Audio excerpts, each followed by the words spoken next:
Bonjour à tous. Alors aujourd'hui, on va s'attaquer à quelque chose de très intéressant, la formule d'inversion de Pascal. On est dans le chapitre, on va dire somme et coefficients binomiaux. On prend une suite à n et bn, donc ici deux suites réelles, et on définit n en fonction de bn avec quel que soit n, naturel, à n c'est la somme, donc de k égale 0 à n, des k parmi n, coefficients binomiaux, fois bk. D'accord, une somme assez classique. Eh bien, on va montrer, c'est là qu'il y a l'inversion, bien que les termes de la suite Bn sont eux aussi des sommes avec à l'intérieur des termes de la suite AK. Oui, il y a une inversion entre les termes de AK et de BK au niveau des sommes, donc ça a l'air comme ça compliqué. Vous allez voir que c'est très technique et assez joli. Donc ici, on va montrer que Bn, c'est moins 1 puissance n fois la somme de k égale 0 n, des moins 1 puissance k, k parmi n, fois AK. On est parti. Comment est-ce qu'on va procéder? Alors, ici, eh bien, on va essayer de montrer que quand on fait moins 1 puissance n fois la somme des k égale 0 à n des moins 1 puissance k, kn à k, eh bien ça fait bien bn. L'idée, c'est qu'ici, eh bien, ça fait intervenir ak. Et ak, bien regardez, moi je sais que an, c'est la somme de k égale 0 à n des k parmi n, bk. Le souci, c'est qu'ici, j'ai la lettre K et j'ai déjà utilisé la lettre K. Donc, pour éviter les confusions, eh bien, je vais réexprimer ceci sans mettre la lettre K. D'accord? Et à la place, je vais mettre une autre lettre, par exemple P, et on obtient ceci. Donc maintenant, je vais pouvoir facilement écrire AK. C'est donc la somme de P égale 0 à K, D, donc ici, vous voyez, j'ai remplacé N par K, donc ça sera P parmi, enfin, K, pardon, et B, P. Donc ici, à la place de ce AK, eh bien, je vais mettre cette expression. D'accord? Et ici, on met des grandes parenthèses pour bien comprendre que tout ça, c'est dans notre somme de K égale 0 à N. Première chose intéressante, eh bien, les deux symboles somme, on va les mettre à côté. C'est la somme de K égale 0 à N, de la somme de P égale 0 à K, de quoi? De tout ce qui est à l'intérieur. Moins 1 puissance K, K parmi N, P parmi K, BP. Voilà. Ici, on a une somme ici de K égale 0 à N, de P égale 0 jusqu'à K. Donc attention, on va vraiment travailler sur cette somme et on va travailler aussi sur le produit des deux coefficients binomiaux qui sont ici K parmi N fois P parmi K. Regardons cette somme. C'est la somme donc des termes ici, que je vais appeler C, K, P. On met ça dans un tableau. Ici, on a en ligne, ce sera les valeurs de K, et en colonne, les valeurs de P. K varie de 0 jusqu'à N, donc 1, 0, 1, 2, etc., jusqu'à N. D'accord? Et P varie de 0 jusqu'à K. Donc ici, si on faisait un tableau de 0 jusqu'à N, en fait, ici, eh bien, on irait jusqu'à K, et ensuite, voilà. Chaque ici intersection de ligne de colonne est en fait un CKP. Ici, j'ai par exemple le terme C0,0. À côté, j'ai C0,1, etc. Ce qui est important ici, c'est de quel terme on parle quand on fait cette somme. Donc, pour k égale 0, je fais la somme de p égale 0 à 0. Donc pour k égale 0, je ne compte que ce terme. Pour k égale 1, je ne compte que la somme de p égale 0 à 1. Donc sur la ligne des k égale 1, je compte ici uniquement la première case et la deuxième, c'est-à-dire C1, 0 et C1, 1. Donc je vais jusqu'au terme diagonal. Pour k égale 2, eh bien je vais aller jusqu'à k égale 2, donc jusqu'au terme diagonal. Donc je fais la somme en fait eh bien, de tout mon tableau et de tous les termes qui sont sur la diagonale et en dessous de la diagonale. D'accord? Et on va aller jusqu'au dernier terme, CNN. D'accord? Et moi, ce qui m'intéresse, eh bien, c'est tous les termes qui sont en dessous. Donc voici la somme qu'il faut que j'arrive à décrire autrement. La somme dans mon tableau ici de tous les termes qui sont sous et sur la diagonale. Vous voyez que cette somme ici, on a fait une somme par ligne. D'accord? On a fait la ligne pour k égale 0, ensuite la ligne pour k égale 1, pour k égale 2, etc., etc., etc. Eh bien, on peut sommer autrement. Ça, c'est la somme par ligne.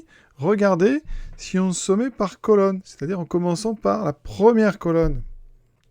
Eh bien, la première colonne, j'ai tous les termes, ici, de k égale 0 jusqu'à n. D'accord? Donc, pour p égale 0, j'ai tous les termes de 0 jusqu'à n. Somme, donc, de k égale 0 jusqu'à n. Pour la deuxième colonne, c'est-à-dire quand p vaut 1, ici, je fais la somme de p égale 1 de k pardon, égale 1 jusqu'au dernier. Donc 2k égale 1 jusqu'à n. Dans la colonne ici, 2, eh bien je vais aller de 2 jusqu'à n. Donc il faut comprendre, et c'est ça, les fameuses interversions de somme, quand on a des sommes triangulaires, la somme de k égale 0 à n, des sommes de p égale 0 à k, des termes c, e, kp, c'est en fait la somme pour p égale 0 jusqu'à n, des sommes de k égale, et ici c'est là que c'est intéressant, on va aller ici, oui, on commence à chaque fois au niveau de 0, 1, ici somme de k égale 2, donc ici on va de p jusqu'à n. Donc voici comment on va intervertir en fait les deux sommes, et que la première somme maintenant avec un indice p, alors que l'autre, ici on a ici la lettre qui nous sert, lettre muette, c'est k. Et on a inversé les deux sommes. Par contre, attention, ici la première somme allait de 0 à n comme ici. Par contre, en inversant, la somme de p égale 0 à k est devenue ici la somme de k égale p jusqu'à n. Donc c'est la petite subtilité. Donc rappelez-vous-en, entre la somme ici en ligne et la somme en diagonale, eh bien on a une petite différence au niveau de la deuxième somme. Et donc ici, notre somme, c'est moins 1 puissance n, somme de p égale 0 à n, de la somme des k égale p à n, de ces termes-là, qui pour l'instant, eux, n'ont pas du tout changé, puisque je n'ai pas encore travaillé ces termes. C'est maintenant qu'on va essayer de travailler. Première chose, déjà, quand on a une somme, on peut sortir tout ce qui ne dépend pas, ici, de la variable qu'on a choisie ici, d'accord ? Donc, ici, tout ce qui dépend de P peut sortir la première somme, puisque la première somme, c'est en fait K qui va bouger. Donc je peux sortir BP, déjà. Et donc, je peux rien sortir d'autre pour l'instant. Donc on va déjà sortir BP, vous voyez, donc ce BP ici, je l'efface, et je le mets en dehors de cette somme. Et je vais le mettre en jaune pour voir bien ce qui s'est passé. Donc je le sors, il vient ici. C'est donc somme de P égale 0 à n des BP multiplié ici par cette somme. D'accord ? Et maintenant, on va travailler quelque chose. C'est ce produit de deux coefficients binomiaux. Ce qui m'intéresserait, c'est de pouvoir en sortir un de la somme. Le problème, c'est que les deux, vous voyez, dépendent de k. Le premier, c'est k parmi n, le deuxième, c'est p parmi k. Ça, c'est un problème parce que je ne peux sortir ni l'un ni l'autre. Les deux dépendent de k, de la variable de somme. Donc, il va falloir que je transforme. Et regardez, ça va être assez simple. On va les écrire, ces deux coefficients. Et on va essayer de refabriquer des coefficients dont l'un serait indépendant de k. Donc, j'ai k parmi n fois p parmi k. Avec les formules des coefficients binomiaux. K parmi n, c'est n factoriel sur k factoriel n moins k factoriel. Le deuxième coefficient, p parmi k, c'est donc k factoriel sur p factoriel, k moins p factoriel. On va mélanger tout ça et regarder ce que ça donne. Je vais déjà essayer de fabriquer un coefficient qui serait indépendant de k. Donc j'ai un n ici, je vais le garder. J'ai un p factoriel, voilà. Et si je voulais fabriquer un coefficient avec ça, il faudrait qu'ici, j'ai n-p. Donc je vais le rajouter. D'accord ? Je vais peut-être le mettre en une autre couleur pour que vous compreniez ce que je viens de faire. Je viens de rajouter ici n-p factoriel. Et là, vous voyez, en faisant ça, eh bien, c'est astucieux. J'ai fabriqué p parmi n, qui est indépendant de k. Par contre, regardez. Ici, quelque chose qu'on aurait pu remarquer tout de suite, c'est qu'on peut simplifier par k factoriel. Donc, qu'est-ce qui me reste ? Alors, j'ai créé un n-p factoriel en bas, donc je suis obligé de mettre en haut un n-p factoriel. J'ai pris ici le n factoriel, donc en haut il me reste que mon n-p factoriel. En bas, je n'ai pas encore pris le n-k factoriel. Et j'ai, quoi qui traîne tout seul, un k-p factoriel. Voilà. Eh bien, regardez ce quotient. Eh bien, il s'agit de, donc ici, n moins k parmi n moins p. Effectivement, regardez, ça donnera donc n moins p factoriel sur n moins k factoriel, et ensuite la différence des deux, n moins p moins n moins k. Et quand on fait n moins p moins n moins k, les n disparaissent, il me reste k moins p. C'est exactement ce que j'ai ici, vous voyez, k moins p factoriel. Donc j'ai réussi à transformer ce produit de deux coefficients binomiaux en celui-ci avec une chose intéressante. Dans le premier ici, il n'y a plus de k. La variable ici n'apparaît plus dans mon coefficient binomial.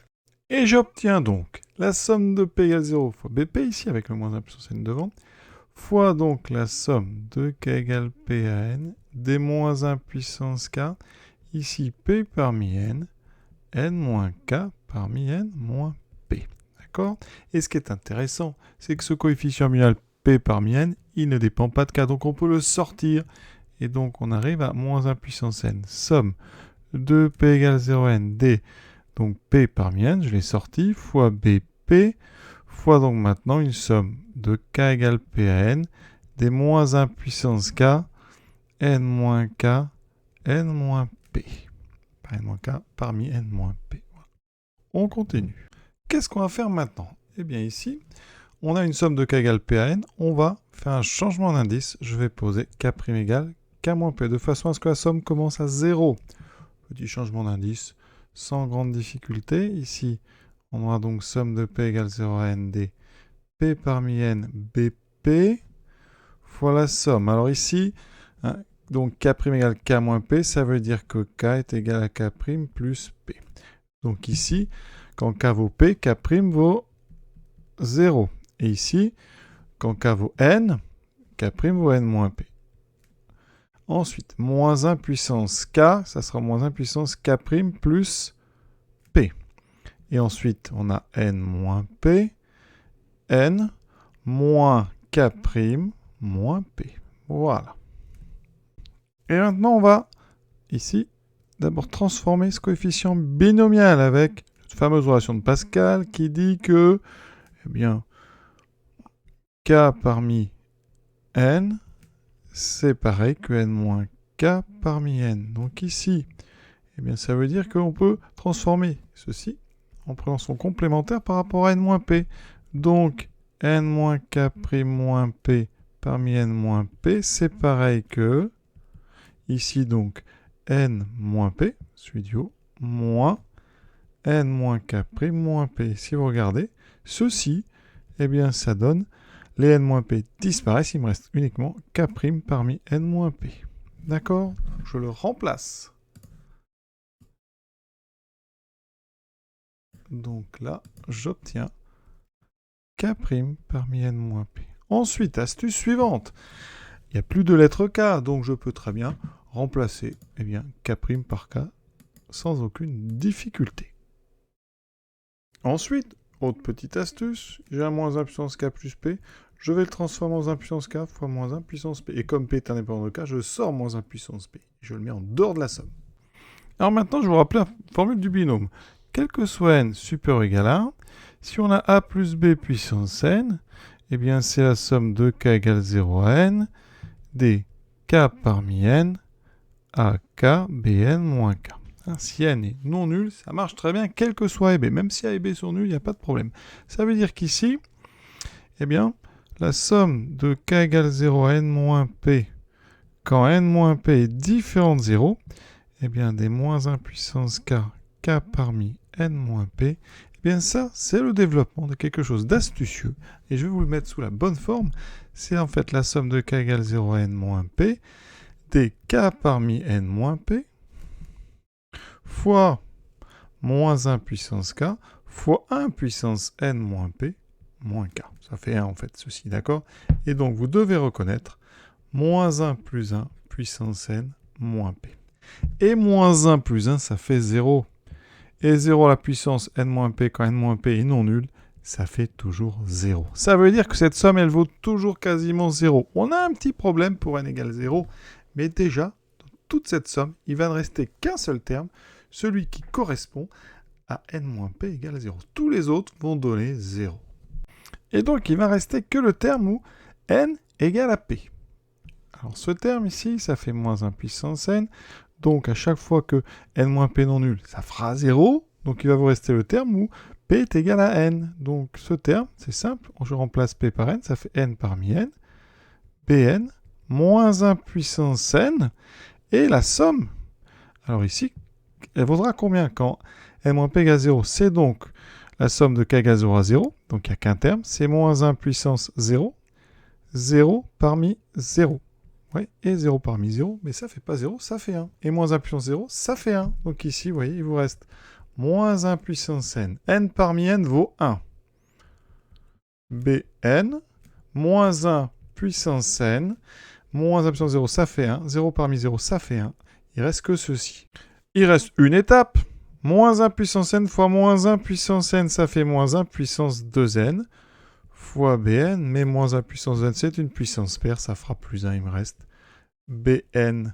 Et c'est ce qu'il fallait démontrer, vous voyez, c'est un très très bel exercice, rempli de pièges, rempli de techniques, dont il faut peut-être se rappeler. Donc, inversion des sommes, ici, des sommes triangulaires, ça c'est pratique ici, vraiment, pour justement pouvoir après sortir certains termes d'une somme et de l'autre. Ensuite, ce petit jeu sur les coefficients binomiaux ici pour en rendre un indépendant de k.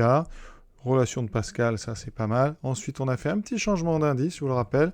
Et après, on a utilisé la relation de le binôme de Newton. Dans un cas, attention, vraiment c'est particulier. Hein, je vais quand même rappeler pourquoi ça pose un petit problème. Ça pose un problème en fait quand vous avez ici la somme a plus b qui vaut 0 et que vous avez la puissance 0. Dans ce cas-là, le binôme ici ne s'applique pas. Donc ça, il faudra vraiment y penser à l'avenir.